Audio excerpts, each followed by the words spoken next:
The gangly 27-year-old Ethereum founder has a vision for humanity's future that goes far beyond making a quick buck on cryptocurrency. So what's actually on Vitalik Buterin's to-do list? Bringing down the nation-state, halting climate change, and even curing death itself. Can he pull it off? Join us today as we man the barricades and ask how Vitalik Buterin might lead a revolution. The flame of revolution was first ignited in Vitalik Buterin's heart during the Russian-Canadian software developer's early teens. I happily played World of Warcraft from 2007 to 2010. The young billionaire recently wrote on his blog, "Then one day Blizzard removed the damage component from my beloved Warlock Siphon life spell. I cried myself to sleep." Remembers Vitalik. On that day I realized what horrors centralized services bring. The following year Vitalik's software developer father introduced his crestfallen son to a potential solution to the scourge of central authority Bitcoin. Vitalik was already great at maths, able to add large numbers in his head preternaturally fast as a child. One of his favorite toys was Microsoft Excel, so the blockchain sat very well with him despite enrolling in a full program of advanced courses at Canada's University of Waterloo. During 2012, Vitalik simultaneously spent 30 hours of his week on assorted crypto projects. Something had to give, so Vitalik dropped out of college and dedicated his life to Ethereum. Most people only know of Ethereum as an alternative to Bitcoin. Certainly it is an alternative to Bitcoin, and so much more besides. When Satoshi Nakamoto first devised the Bitcoin blockchain, he or she deliberately employed a limited programming vocabulary largely for reasons of security. Conversely, when Vitalik set about creating Ethereum, his intent was to make his new blockchain programming language Turing complete, that is to say versatile and capable of running elaborate secondary applications. Less a simple transaction ledger, more fully-fledged online platform. Vitalik Buterin's revolutionary new framework followed the utopian ideal of peer-to-peer interaction proposed by Satoshi Nakamoto and took it beyond straightforward commerce. Ethereum users would have a freer reign to recreate all sorts of applications or whole corporations on the Ethereum chain. If you were so minded, you could build an entire Facebook-style social network or a private stock market. To date, diverse Ethereum projects abound, from so rare, which recreates the excitement of fantasy football leagues, to serious endeavors like Seville, which leverages cryptography to protect journalism against censorship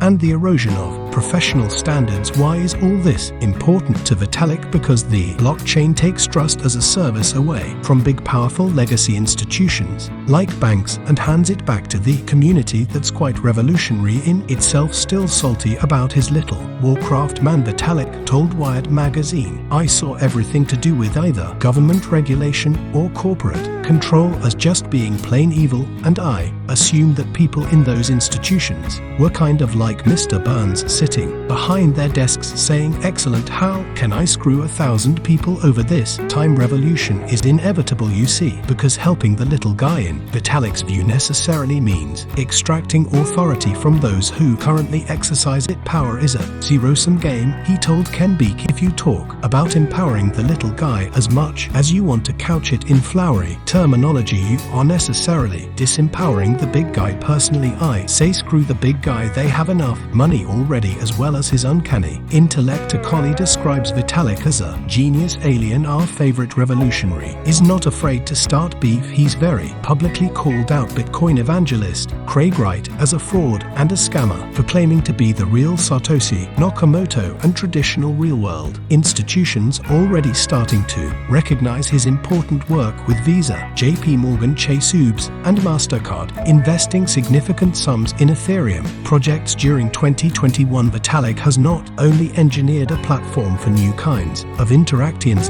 of course, and newfangled DAOs or decentralized autonomous organizations, he is also uniquely blessed with the ability to communicate this stuff. Indeed, one of his first gigs in the crypto space was to founder and lead writer on the influential Bitcoin magazine. Vitalik's ability to express difficult concepts in layman's terms has done much in itself to advance the crypto cause, and to this day he maintains an active blog covering his pet projects and interests with remarkable wit and clarity for a software dweeb, at least, to say nothing of the fact Vitalik speaks fluent Russian, having spent the first years of his life in Chechnya, and English and Mandarin. He learned Mandarin apparently in just a few months. Vitalik is also quite the philanthropist. He told Lex Friedman he thinks wealth for wealth's sake is a spiritual dead end, and on a whim donated $1 billion in crypto assets to Indian COVID-19 relief efforts last year. Among his most revolutionary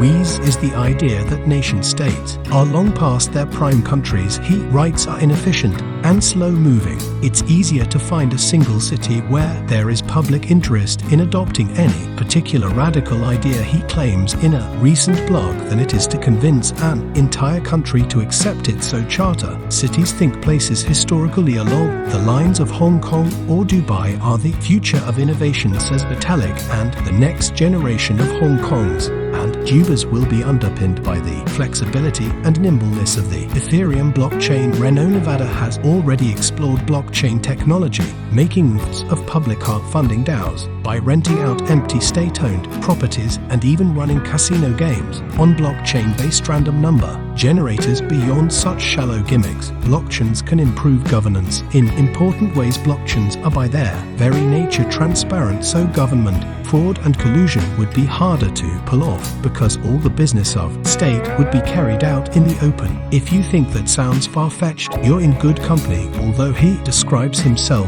as an intellectual hipster meta-contrarian, Vitalik Buterin is the ultimate pragmatist, quite happy to admit when he's wrong and intrigued by the countless human muddles and compromises he's been forced to make on his unexpected journey to becoming a leading techier. As we speak, Vitalik is working around the clock to move the Ethereum blockchain to a proof-of-stake mechanism rather than the environmentally catastrophic proof-of-work technology he now admits was a huge mistake. Amazingly, for such an important figure in the world of crypto, he's skeptical about the recent craze. I personally cannot relate, he recently told Lex Friedman, to this concept of spending a lot of money on a thing when there's no clear understanding why it would maintain its value. I cannot understand the psychology. However, Vitalik is keen on the woo-woo notion of eternal life and has invested serious time and capital promoting organizations like the SENS Research Foundation. He thinks everybody should read philosopher Nick Bostrom's fable of the Dragon Tyrant, which basically mocks our society's daft assumption that death is inevitable. I hope the concept of seeing your parents and grandparents die will disappear, he recently said. In the same way the concept of getting lost in a city disappeared after the invention of the smartphone. Well, even if this brainy, articulate, ultra-wealthy firebrand doesn't live forever, there's a good chance his revolutionary ideas will. What do you think? Will Vitalik rage quitting Warcraft be the butterfly flap that sets off the revolutionary typhoon? Let us know in the comments, and don't forget to subscribe for more rabble-rousing tech content.